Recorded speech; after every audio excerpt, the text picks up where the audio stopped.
Welcome to Outrage and Optimism. I'm Tom Rafik-Karnak. I'm Cristiana Figueres. And I'm Paul Dickinson. This week, we talk about the impacts of living through a global energy crisis while we're also facing a climate crisis. We speak to Rachel Kyte, Dean of the Fletcher School at Tufts University, and we have music from Carmody. Thanks for being here.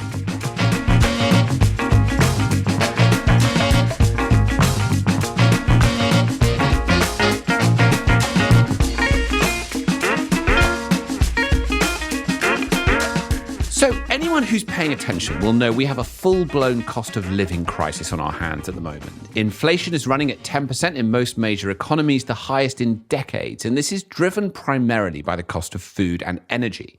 Now, the food issue is extremely serious. We've seen wheat go up 4 times in Egypt in the last couple of months. India has banned the export of grain. This is a humanitarian crisis in the making, and we're going to delve into this next week. But today, we're going to talk about energy. Now, listeners will likely already have had a visceral reminder of energy prices when at the pump or paying their electricity bills. The war in Ukraine is causing a spike in prices everywhere. But while we all suffer, today we're going to focus on one area where this is hitting the hardest, and that is Africa. Africa has already seen a drop in energy access during the pandemic. Since 2019, there's been a drop of 4% in the number of Africans with access to affordable energy, which reverses a decade of gains. Now, on top of this, a desire in the global north to get off Russian gas is pushing up prices of African production, and more people are unable to afford access. In response, African ministers made the case this week at the Sustainable Energy for All Summit that they now want to expand the production of gas on the continent of Africa. This is all while facing a critical climate crisis. So that's the setup for this week. I'd like to invite you to come in. Why shouldn't Africa now massively expand gas production?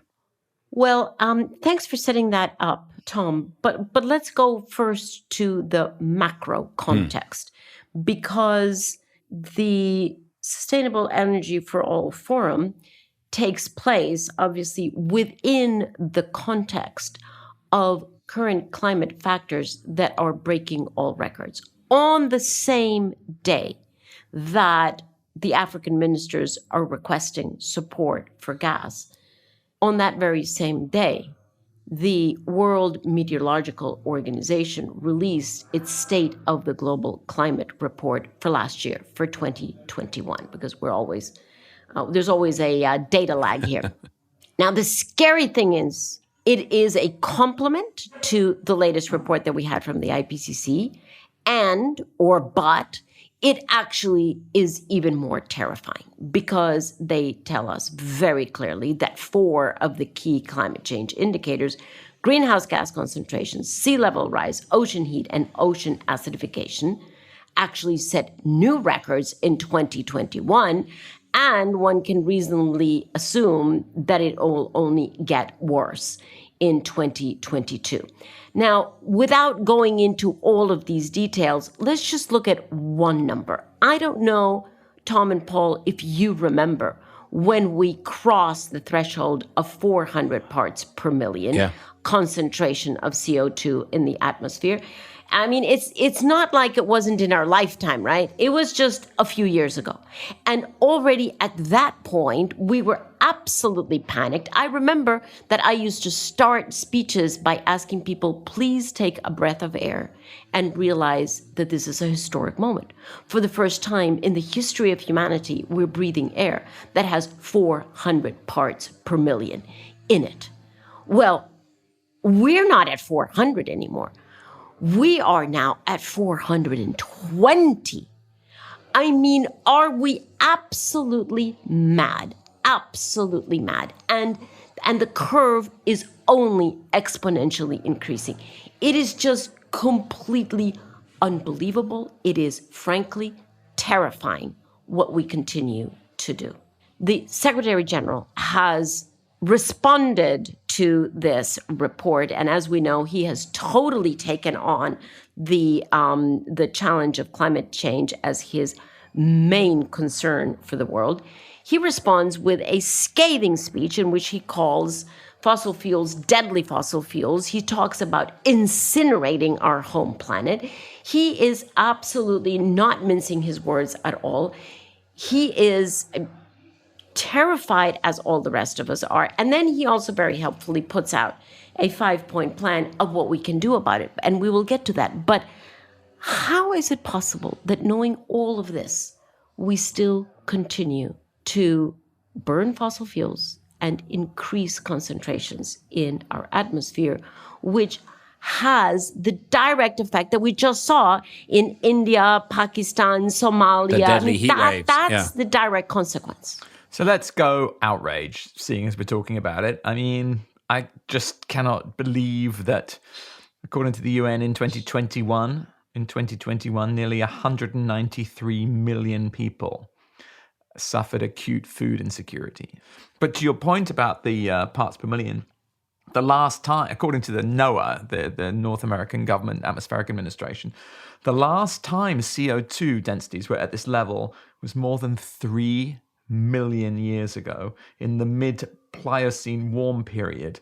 And at that time, sea level was 15 to 25 meters higher than it is today. Jesus. So, we're just in a completely unprecedented, super terrifying situation. And as you say, the idea of continuing or indeed increasing fossil fuel combustion at this time is insane. But it's manifesting all around the world so quickly. I mean, I don't want to take us too far away from Africa, but as you started talking about it, we should also point out there's a very important election in Australia that's happening. To our Australian listeners who've been contacting us saying, why are you not talking about the most important election? Yeah. Please make sure you vote to save the world, because it's kind of like, it's really important. Please, we'd really appreciate it. And actually, for those who are interested, there's an article on the BBC at the moment called How Climate is Making Australia More Unlivable. And there are large areas, particularly in the east of the country, but not only, all around the country, where more than 30% of homes are projected to be uninsurable by 2030. I mean, this is unbelievable how quickly this is coming at us. And yet we're still seeing, that contest should not be a contest, right? If this is happening so quickly, we should see the candidates that are going to do something about this running away with it. Let me tell you a tiny insurance story. Believe it or not, in 2001 with Tessa, we went to see the director of general insurance at the Association of British Insurers. And he was very dark on climate change 21 years ago. And I said, has anything like climate change happened before? And he thought for a while. And he said that after the Nazi bombing of Guernica in 1937, I think it was either 36 or 37, that the world's insurance companies got together and agreed they wouldn't cover war damage.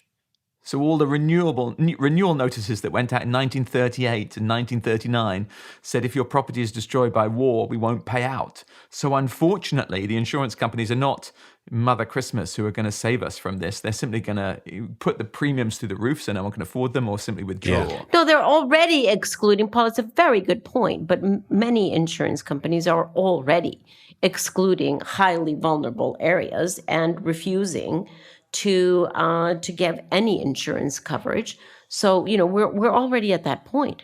Or just charge crazy fees that no one can possibly afford. Do you remember my insurance story before Paris, where several of the CEOs of major insurance companies admitted publicly that if the world ever got beyond 2 degrees of warming, that we would be living in an uninsurable world? Yeah. We're heading in that direction. What the hell? Yeah, we're nearly there in many cases. We're nearly there. Yeah. And another thing about gas that we were just picking up, with methane leakage rates of around 2 to 3% recorded in the US, for example, gas can be as carbon intensive as coal, if not worse. So there's just absolutely no reason for this. And it's kind of madness. So I'm glad that we've got a real expert that we can talk to in the form of Rachel Kyte. Yeah. So, guys, we never know when we time these interviews. We never know what is going to be current at the moment of the interview. I must say how absolutely fortuitous that on the evening that we were able to grab 20, 25 minutes of Rachel Kyte's time was the same day in which Scenario A, this terrifying report from the WMO and the SG's scathing speech comes out. And on the same day as Scenario B, completely unrelated, it seems, we have a public statement from African ministers requesting support for gas. How is it possible that these two things happen on the same day? And we're so lucky to have Rachel on the microphone with us to help us make sense of this. She's just one of the most eloquent people on this issue, I think, on the face of the planet. This is a fantastic interview. You're going to love it. So let's go to the interview sooner than we normally would so that we can hear from an expert on this issue, and then we'll come back afterwards for a longer conversation.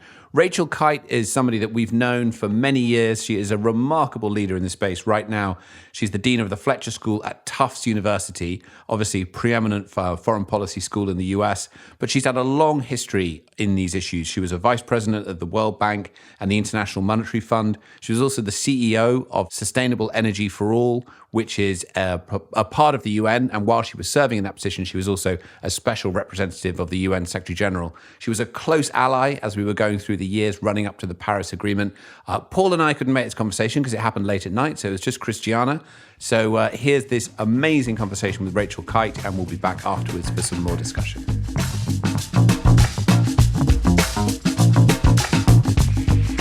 Rachel, thank you so much for joining us here on Outrage and Optimism. And the first thing I want to say is, how on earth is it possible that you're in Costa Rica, I'm in Costa Rica, and we haven't gotten together in person for a big old hug, and we're actually only seeing each other on Zoom? This is absolutely terrible. We're gonna have to see how we repair that damage. Yeah, I'm gonna have to come back. It's been too long, and it is lovely to see you, even if it's just on a screen. You know, I would really love to have you come here for some very, very needed pampering after the amount of work that you have on your shoulders, Rachel, but that will have to wait for the time being. Anyway, here we are, Rachel. We are recording this on Wednesday, May 18th, a day in which we honestly are being pulled in two directions. From two very different views of the world. And how exciting to have you here to try to make some sense of this. Rachel, you have been working on energy access for years. If there's one person who really knows the challenges of energy access and the consequences for poverty alleviation or not, it is you. And Rachel, so here we are. On the one hand, we have a scathing, terrifying report from the World Meteorological Organization, which honestly should have our hair on fire. That's right. Every time we hear from climate science, it just gets worse and worse and worse. So we have a terrifying report to which the Secretary General, Antonio Guterres, reacts in no uncertain terms. No uncertain terms. He talks about deadly fossil fuels. He talks about incinerating our home. My sense is he has really reached the maximum tolerance that he could possibly muster for our irresponsible continued use of fossil fuels. And he puts out a very interesting 5-point plan of what we can do to get ourselves out of this hole. So that's one voice. Then we have, on the very same day, we have a statement coming out from African ministers that actually calls for a very different development path and a very different world that it would take us to, in which they call not just for the right to use gas indefinitely, but actually they're calling for active financial support for that. So, and we know, Rachel, that Africa as a continent is the most vulnerable to climate change, the least responsible, and the one that is already feeling most of the effects of climate change, and that will only continue. So how do we bring these two things together? Are we, are some people from Mars and some from Venus? Are they coming from two completely different planets? Or are we all looking at Mother Earth here? No, I think it's a great question. And I think we're all looking at Mother Earth, and we're all paying the price for having for too long put off to tomorrow what we needed to do today. And we're all paying the price for the developed world, the global north, the West, having just kicked the can down the road. I think we're also paying the price for not getting the justice part of this right earlier. So we had this massive campaign to stop financing for that which was poisoning us, in particular coal, and now a debate around oil and gas. And you saw at the climate talks in November, the first beginning of coalitions to stop public financing for oil and gas. It was Costa Rica, the little example, the green country that could. But while we were doing that, and we've done that very successfully, I would say as a climate movement, as an international community, the international community has not done enough to support countries to close their energy access gaps. And those countries that have the greatest energy access gaps are clustered mostly now in sub-Saharan Africa. Rachel, sorry, when you say that we haven't done enough to close the energy access gap, that statement you're making technology neutral, is that right? Or are you inserting technology preference into that statement? No, I think it's both. I think it's technology neutral in that historically, Africa, has not emitted very much. And if you close the energy access gap today using fossil fuel technology, we're talking about, between 600, 800, million people living in low-income countries. And so that would not be the bulk of the global emissions, even if we were to fill it with fossil fuels. However, the cheapest, quickest, most reliable way to get those people energy access is using distributed renewables, because who are those people? Most of those people are living beyond or below the power lines. And all of the investment that we've made in the fossil fuel centralized energy systems of sub-Saharan Africa up to now, from the World Bank and from other development agencies and from the private sector, etc., have never reached those people. Why? Well, because they're not clustered in large groups, and so they're not big voter groups, or because they're voiceless within society, or it's too difficult. And because it doesn't obey the structure, the infrastructure system of fossil fuels, which is completely different than renewables. Yeah, and so you were very kind in your introduction, but I stand on the shoulders, as do you, right, of, countless women in particular, but countless people working at the community level who've taken risks, who've built up business models using decentralized, distributed, renewable energy technology. And we know that we can do this. And it's not that people have to sort of just, get by with a solar home system. We're talking about mini grids. We're talking about sophisticated ways of getting sufficient productive use of energy into people's hands. And now we face a situation whereby we really do have an energy crisis, and Africa is going to be at the fore of that energy crisis because we have a massive dislocation as Europe pivots away from Russian oil, gas, and coal. It now needs to go into the market to acquire gas in particular in the short run in order to survive the coming winter. It needs to ramp up renewables massively. We'll come back to what the Secretary General says about that in a minute. And so it's going to acquire gas from Qatar and from the market, from Algeria, Nigeria, wherever it can get it. And, African countries are saying, oh, so you want our gas to get you through the winter, but you won't invest in us having more gas for ourselves. The problem is... But that's a very good question. That's a very logical question to ask, Rachel, isn't it? No, it's a completely logical question. And we see accusations of green colonialism all over, because there is a feeling, if you put yourself in many of our African colleagues' shoes, of the West sort of dictating terms, right? The cost of capital is too high, trade terms are dictated. They're worried that if we put barriers on trade, CBAM, that's going to be punitive to the developing world. So they have lots of reasons to fear the IMF. We're supposed to get them more money to help them get through the COVID. There was an SDR issue, $650 billion. Only about 50 of that has been reflowed back for the uses that are available to developing countries. The developing countries don't like the terms that they have to borrow from the IMF on. These institutions were created in the middle of the 20th century at a time when most of these countries were not even free.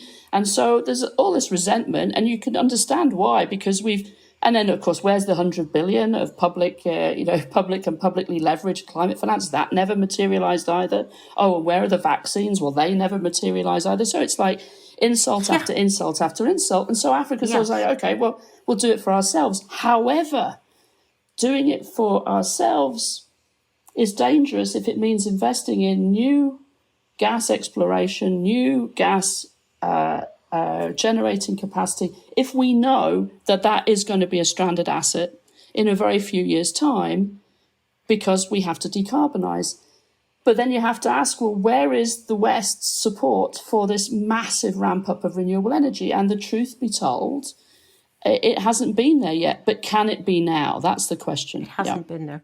So let me play that scenario out, Rachel, just to see if I have understood you. Here's the scenario that I'm taking from what you said. The West, call it Europe mostly, is saying in order to de-Russify our energy matrix, we need to buy gas in the short term, call it 1 or 2 years max, while we invest massively into renewables and then switch over to clean energy sources. For that to happen, we in Europe, we're going to buy gas from, let's call it Africa, because now we're talking about Africa. And so therefore, please send us the gas that you have. Oh, you don't have enough? Well, we need more. 2 years hence, Europe will not buy any more gas because they will have shifted over. Yeah. In the meantime, Africa, would have gone into debt to build more infrastructure, to be extracting more gas. Who are they going to sell it to? The market is gone. The market has completely dried up.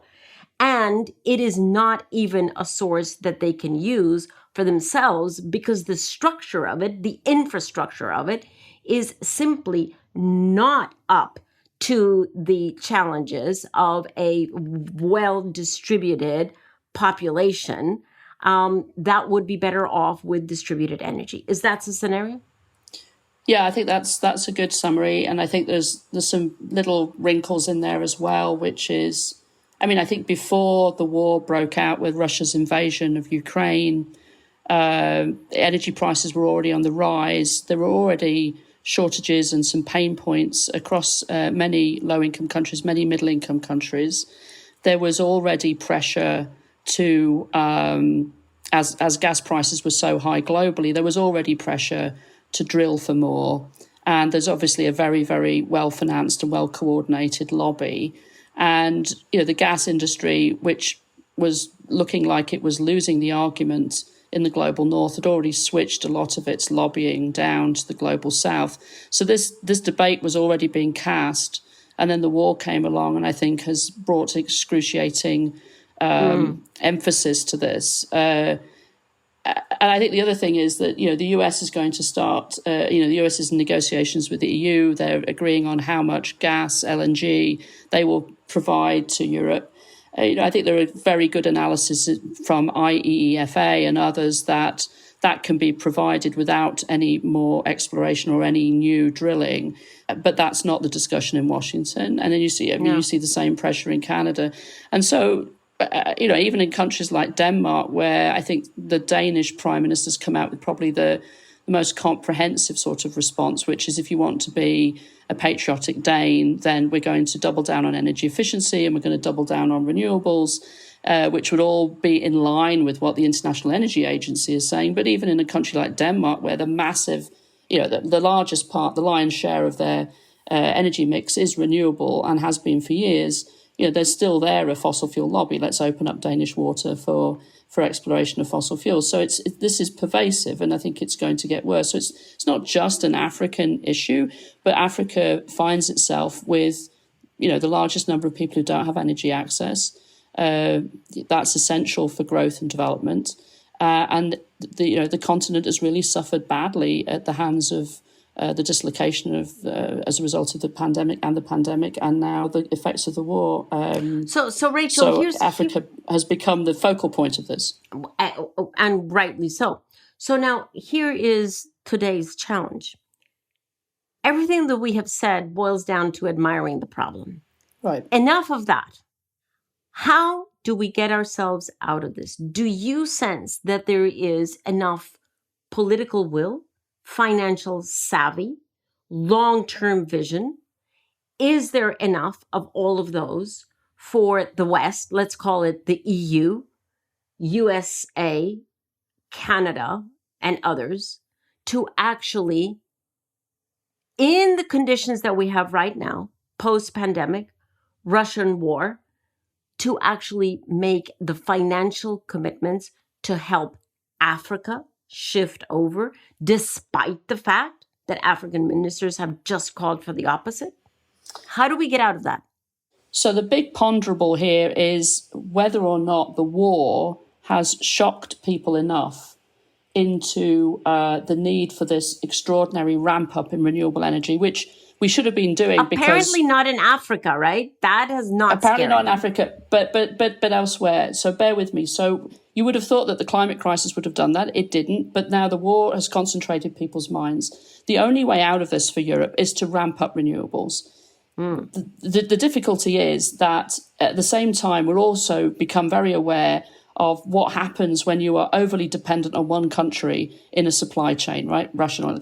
So we're overly dependent on China for the component parts of the solar supply chain, for example, in particular, but also other renewable energy supply chains. And we have inflation, general inflation. And so for the first time, renewables are getting more expensive just at the time when we want to really ramp them up.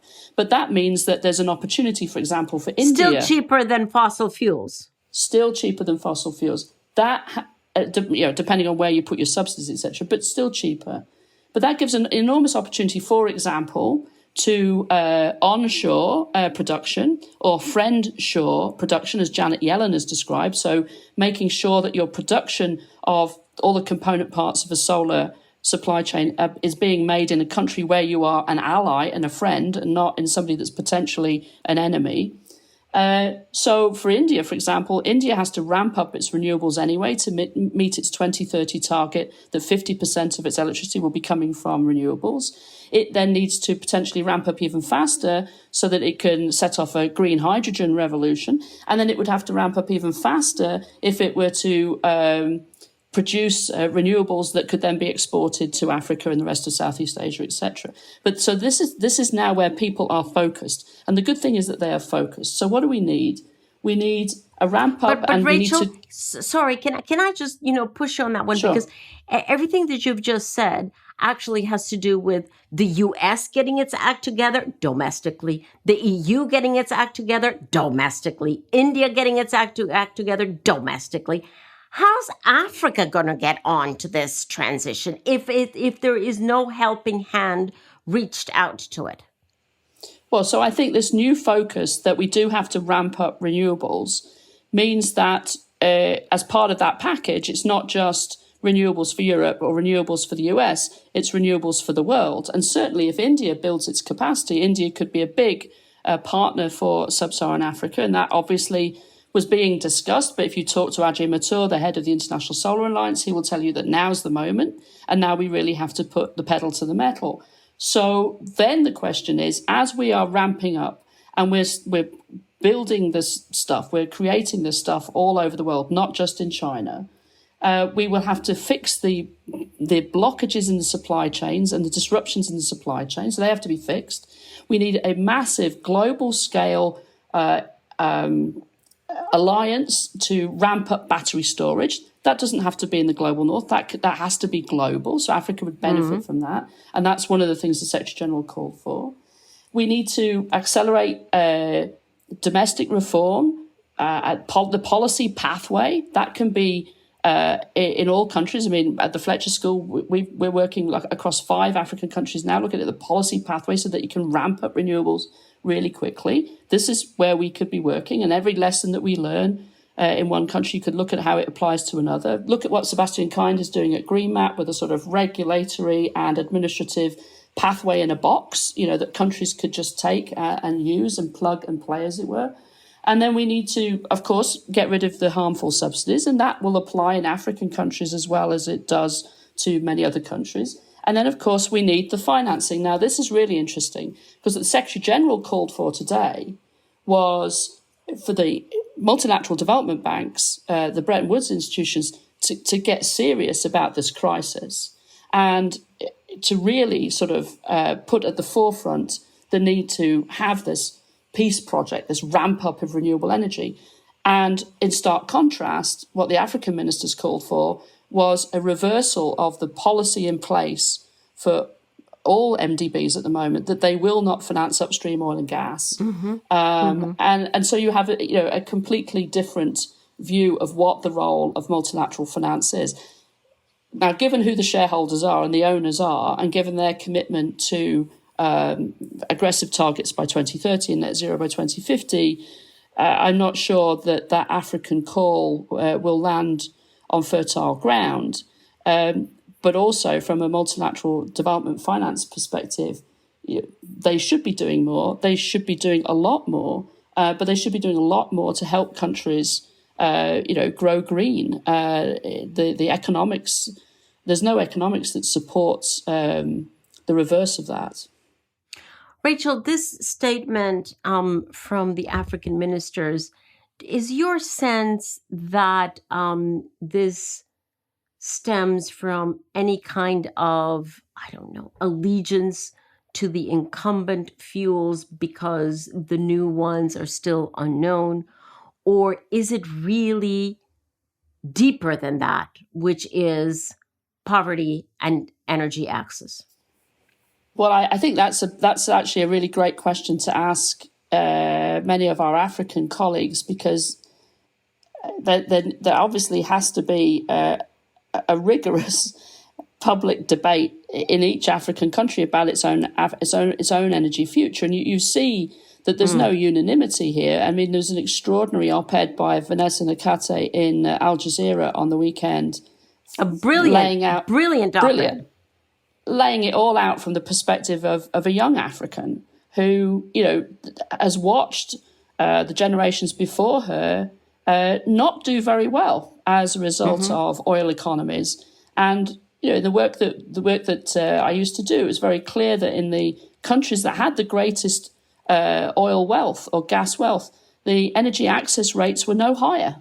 If you looked at some of these countries. And so the idea that a fossil fuel economy ergo means energy access, ergo means eradication of poverty, has just not been the experience anywhere in the world, and not in Africa either. Quite to the contrary, because they actually concentrate, right? They're usually in few hands.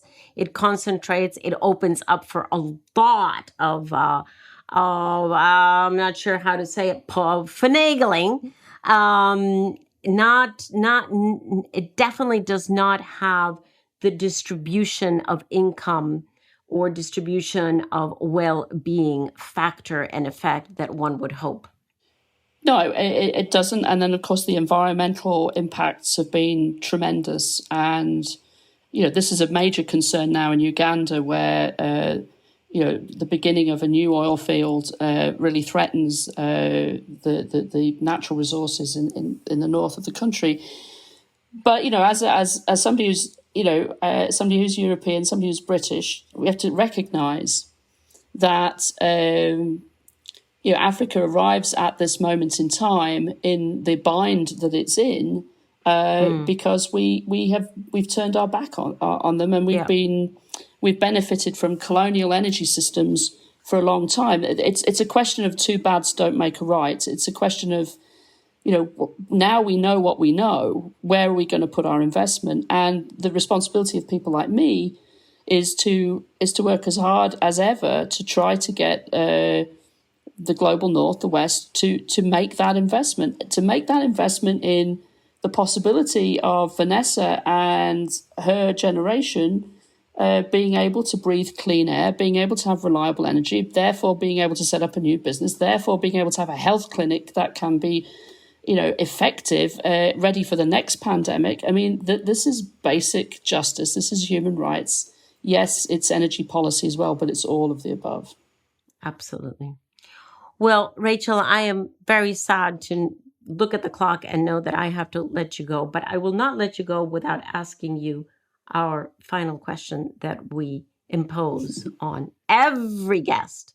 And that is, especially with respect, Rachel, to clean energy access. Okay, we started talking about energy access, but we can clearly conclude that it is in Africa's well-being to have access to clean energy. So with respect to clean, cheap, reliable, and financially supported energy for Africa, what is still outrageous to you, and what are you most hopeful about?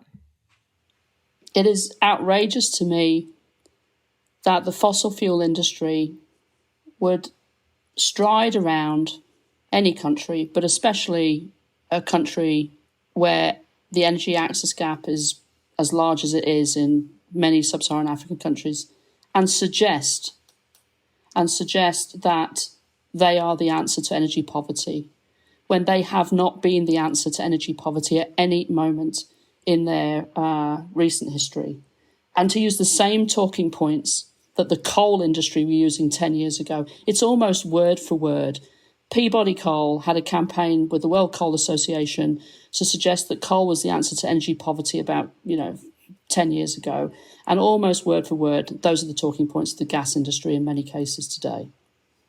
What gives me optimism is the extraordinary people who are out there with brilliant business models who should receive more investment, connecting people to electricity every day, giving people access to clean cooking fuels every day, developing hyper-efficient refrigerators and hyper-efficient devices that can use very little energy, the people who are electrifying clinics and schools, those are the people that give me hope, because they are doing it in very difficult business enabling environments, very difficult investment climates, but they're doing it. And if we just got behind them for not very much money, we could close the energy access gap. Amen, or as my daughters say, women. Yes, many of them are women. Women. Many of them are women. Many of them are women. Rachel, thank you so much. Thank you for taking the time before you dash. Really appreciate it. I hope Costa Rica did what it needed to do for you. And please come back. But above all, please stay the course, because we need you to stay the course. Thank you so much. I'll always stay the course with you. Pura vida. Thanks.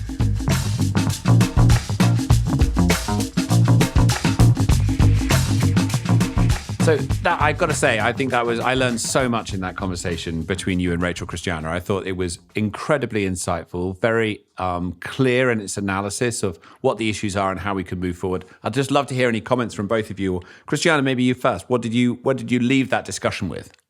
Well, actually, I left that discussion with anger, to be totally honest.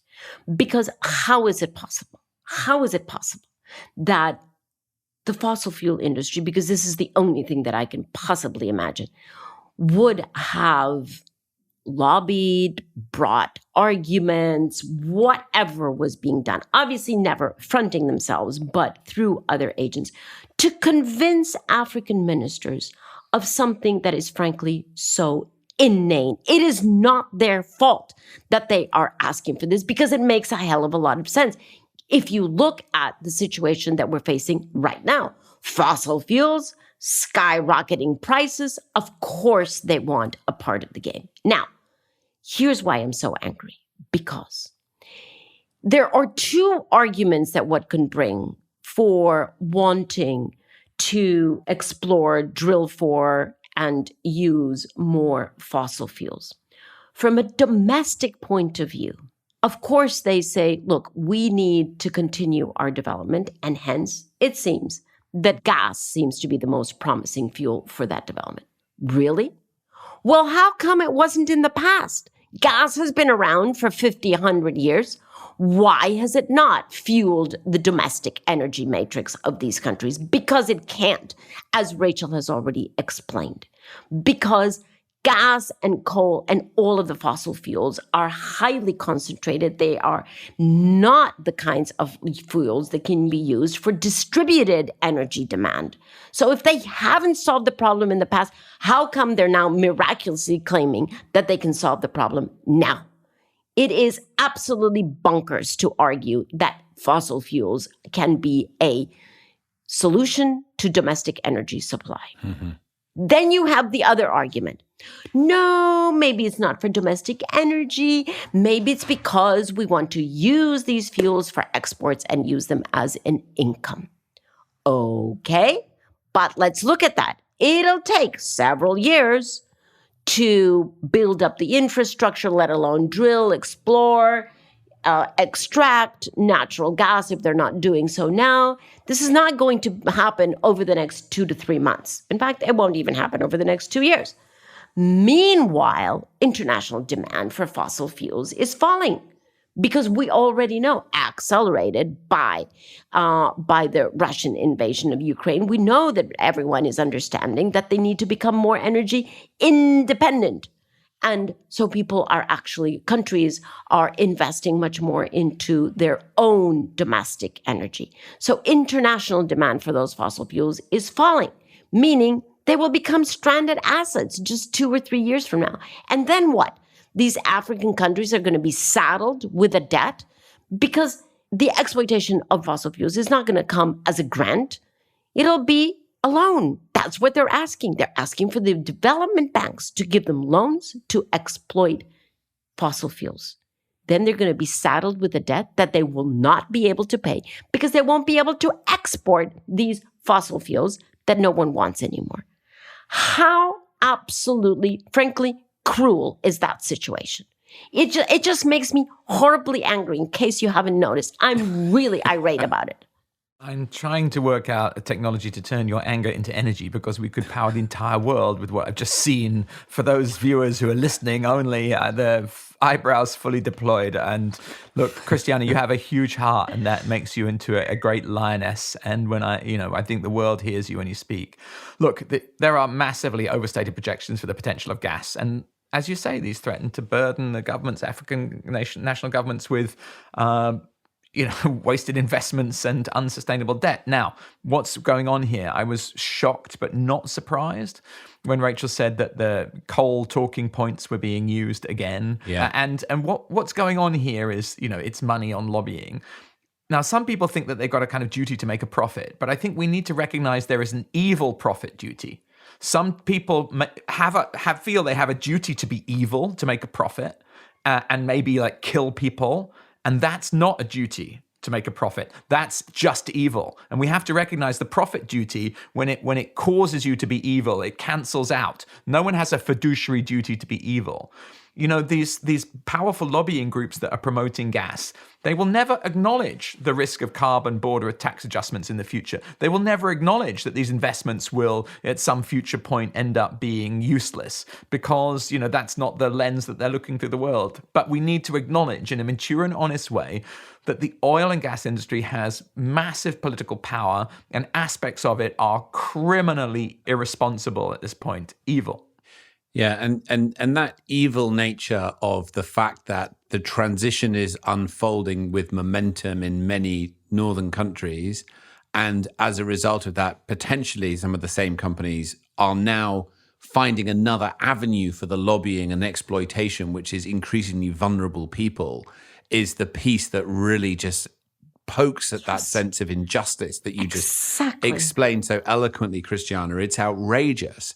And they're sort of left at the mercy of this lobbying and then going to the international community to then try and borrow money against their future generation requirements, either from international development banks or, let's not forget, increasingly from the Chinese as well, because the Chinese government is financing enormous amounts of development, which is another thing that makes them incredibly vulnerable. There's been recent reports that suggest that the Chinese are beginning to lose their appetite for financing some of this development, leaving them high and dry in the middle of infrastructure investment cycles. So, this is a direction of travel that is going to compound the injustices of the past and ensure that the benefits that should be realized, that should equalize some of the terrible inequalities in society, are just going to be made worse in the next cycle. So I completely agree with how outrageous that is. I also think that some of the outrage should be directed towards the northern governments who said that they would help here and aren't doing haven't. so. Yes, indeed. haven't done so, because actually, if some of the pledges that were made in Glasgow and other times to say, we will come forward with concessional finance and loans and other things to enable you to accelerate that transition, that they haven't done, then actually that would be the way to mitigate this. And it would give some moral standing to say you should do anything other than what these oil and gas lobbyists are telling you. Yes, totally agree. Rachel said so herself. She said so herself. Totally exactly. agree. That was the point that really landed. Her haunting words, she said, there was the promise of finance and the finance did not come. There was the promise of vaccines and the vaccines did not come. And the trust has been broken to some extent. But I think that we actually need to do a little bit more joining up. So the international ministries and the environment ministries need to collaborate essentially on global energy policy or a global energy strategy, perhaps is a better name for it, and think of this as an international security issue, which it is.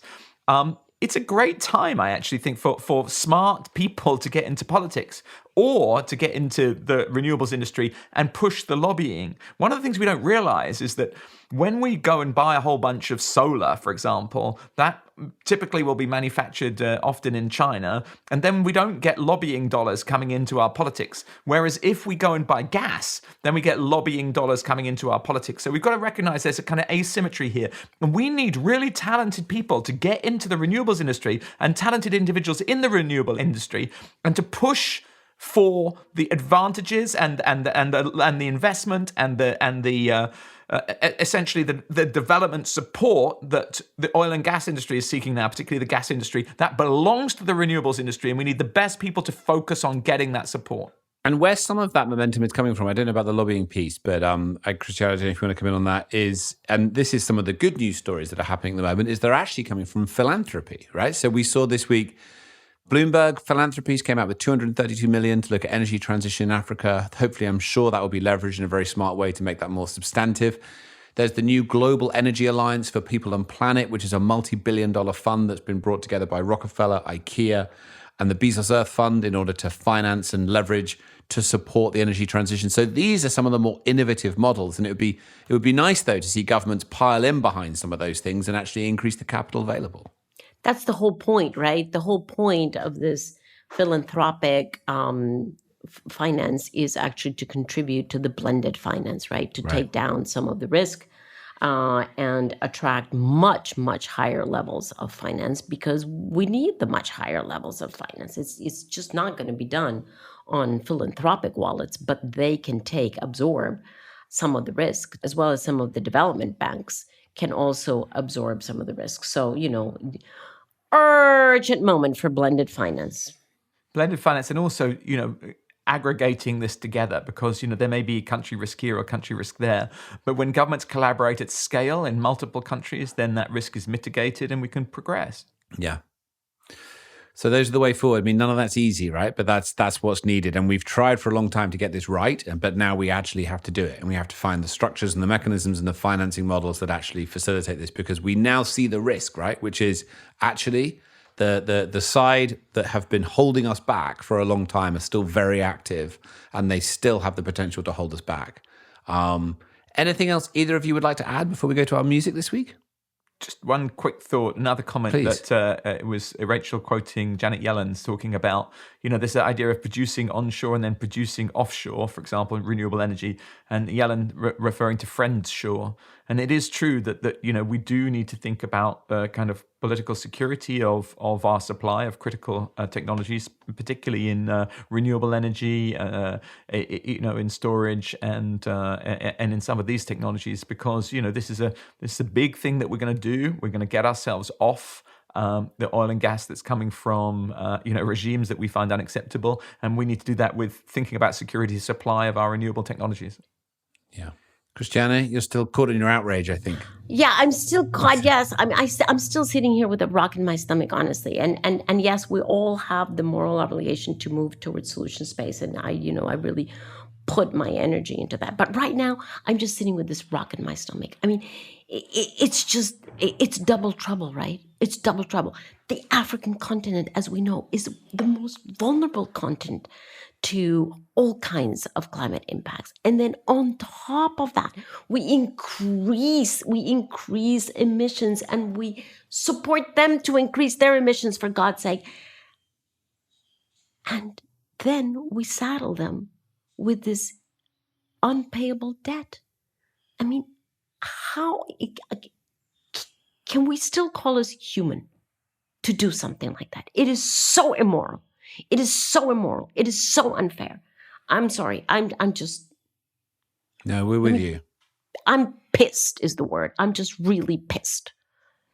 Well, let's leave the last word with Vanessa Nakate and her incredibly powerful article, and Clay will put a link in the show notes. What a brilliant article she had. What a brilliant article. Clay will put a link in the show notes. Yes, please. It's a brilliant op-ed, Al Jazeera, and I think it was picked up by the FT as well. It was indeed, yeah. No. What a great voice that we've had the privilege to have on the show. As Vanessa said, most of the climate finance that the world's richest countries have provided to the global south is in the form of loans that pile on more debt. Half of external debt payments by lower income countries are to banks, hedge funds and asset managers who have also profited from funding fossil fuels on a massive scale. Voila. Yeah, that's it. Voila. Read the article. Read the article. It's a brilliant article. Yeah. Right. All right. Well, we always try to run the gamut from outrage to optimism on this podcast, and we're definitely on the outrage side now, but we will tack our way back, and that's part of this process anyway. So do stay engaged with this issue. It is an incredibly important moment to ensure we get this right, and there's inevitably things we can all do, starting with reading Vanessa Nakate's article. And we will now leave you with some music, as ever. And this week, we have music from Carmody. Hope you enjoy it. Thanks for being here with us this week, and we will see you next week. Goodbye. Bye. Hi, my name's Carmody. I'm a songwriter from Southeast London. Mother was a late addition to my upcoming album, Imperfect Constellations. The record focuses on family and what we pass down to each other intergenerationally, even if we haven't directly experienced it. So it felt appropriate to write a song to the earth and to a wider community. I was reading a lot about climate change and feeling hopeless and frustrated by our inaction, and also feeling like my efforts as an individual just weren't making enough of an impact. So I wrote this song as an apology to the earth. I was really influenced by this quote from Bertolt Brecht, which is, "In the dark times will there also be singing? Yes, there will be singing about the dark times." And it kind of features towards the end because I feel it encapsulates these moments of hope and light against this ever-encroaching darkness.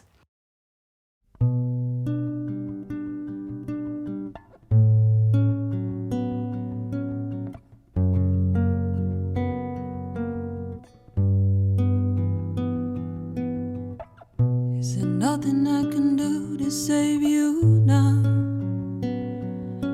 Feel helpless as I was in that first breath. Is there nothing I can do? No power in my voice. Feel helpless as two newborn lungs.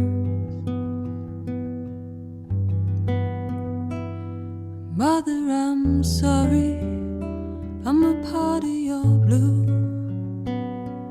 And when you gave your love, was there a hollowed space in you? Mother, I'm sorry, I'm a part of your wreckage. And when you gave your love, could I learn to protect it? When you gave your love, I never learned to protect it.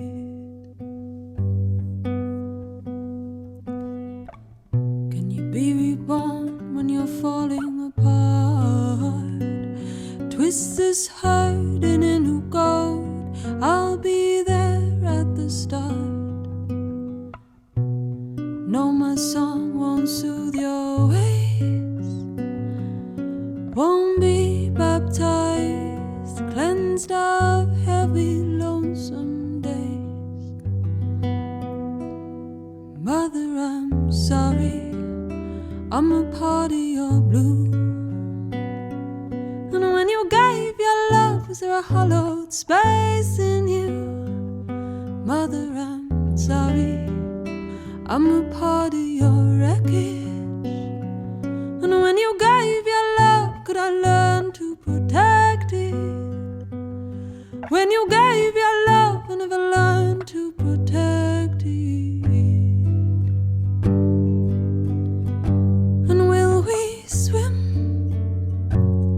Will there be singing when the water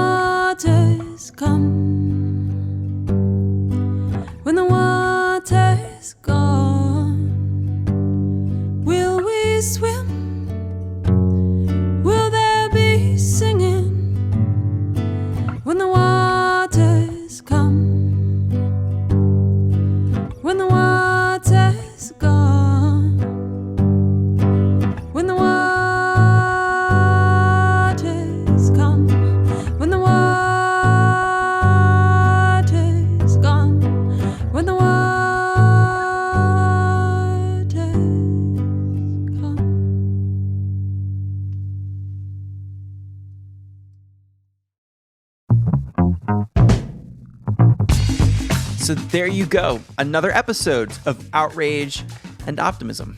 My name's Clay. I'm the producer of this podcast. And that amazing music that you just heard was Mother by Carmody.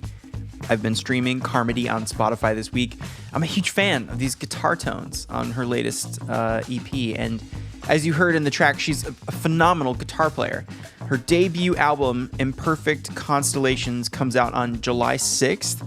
But there are singles and a short EP that I mentioned just a second ago on Spotify that you can stream now. And if you are a Londoner, she is playing a show at Amazing Grace, which is just south of the London Bridge, on May 31st. Tickets to that show in the description below. You should go. Bring your friend. And say that Clay sent you. Because Carmody is a vibe. Like, if you want to vibe on some low frequency wavelengths, like chill out, hit cruise control, space out, or zone in a bit, Carmody's your vibe. She's your vibe. Okay, I have been letting you know about the Environmental Music Prize, and I have a small announcement. Voting for the prize got extended through the end of this weekend until Sunday, May 22nd, and people have been voting like crazy this week. It went exponential, so you need to make sure that your vote counts. And if you're in Australia and listening to this on Election Day, which is Saturday, make it a double vote day. Vote for climate twice. EnvironmentalMusicPrize.com is where you go. Get your vote on. On. Get your vote on. Get your vote on. By the way, to a person who lives in the United States, voting on a Saturday sounds amazing. And like logical, like we're stuck in like 1845 over here in the States, voting on a Tuesday. A Tuesday! Costa Rica also votes on a weekend too, in case you needed more reasons why it's the greatest place on earth. And speaking of Costa Rica, let me get back on track here. Thank you, Rachel Kyte, for zooming in from Costa Rica last night for the podcast. Listeners, you can keep up with Rachel and all the happenings at the Fletcher School of Tufts University by checking the show notes. I've got links for you there. Thank you, Rachel. It was a pleasure to finally meet. Okay, those are my announcements for this week. Go vote, go listen to music, go read Vanessa Nakate's op-ed in Al Jazeera. Link in the show notes to that. Thank you so much for listening, and it's really great to have you along with us. You can find us online at outrageandoptimism.org and at Outrage+Optimism on social media. If you like this podcast, please leave us a rating and review on Apple Podcasts. We read every single one. And I take a screenshot of ones with my name in it and I send them to my mom. I hope that you all have a great weekend. And next week, thank you for being patient with us on us posting the podcast on Friday instead of our normal Thursday. Hope it didn't mess you up too much. Next week, we'll be back on Thursday again. So hit follow or subscribe. We'll see you then. Bye.